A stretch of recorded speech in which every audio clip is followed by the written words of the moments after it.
Coverage you can count on begins as grocery shoppers, you know this, continue to see the price of eggs skyrocket. It's because of a shortage caused by the bird flu. Graham Lee is here in the studio now to break down what that is. Well, Brad, Jenny, the bird flu has been in recent headlines because of the nationwide impacts, but it's not only affecting consumers, but also human health and one of Georgia's biggest industries. It's a viral infection that doctors call a cousin of the influenza virus, which can impact both animals and humans. The disease has certainly caught the attention of the Georgia Department of Agriculture. This is a really serious threat to our ag industry here in Georgia. It's a significant threat, and it's something that we take very, very seriously here at the Department of Agriculture.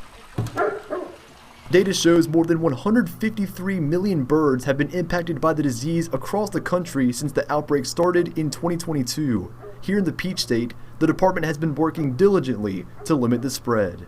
Only approximately 205,000 of that 150 million have been in the state of Georgia, the nation's leading poultry producer. So I think that really speaks to the efficacy of the work that our animal health professionals here at the department and across the state are doing in conjunction.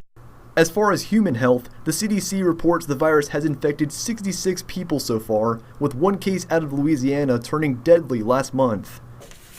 Dr. Jose Vasquez with Wellstar MCG says the bird flu could be easier to catch than you might think. For instance, in those people that maybe have what's called a backyard flock, a lot of folks have chickens in their backyards for eggs and whatever. If they get it, they could actually become infected with it. Vasquez says the only confirmed cases so far are workers at poultry farms and cattle ranches. While he calls the bird flu a mild illness, he says you should be cautious of certain animals in certain areas. If you have backyard flocks and you have animals that are dying or that have died, first thing they should do is they should call, the health department to see what should be done.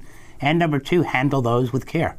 Meaning if you have an N95, then use that, wear gloves, and then get rid of them, but hold them to see if the Department of Health or whoever is looking at them here, would want to take a look at them. So if you have the backyard.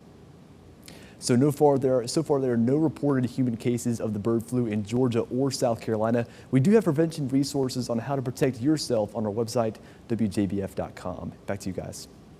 Graham, thank you.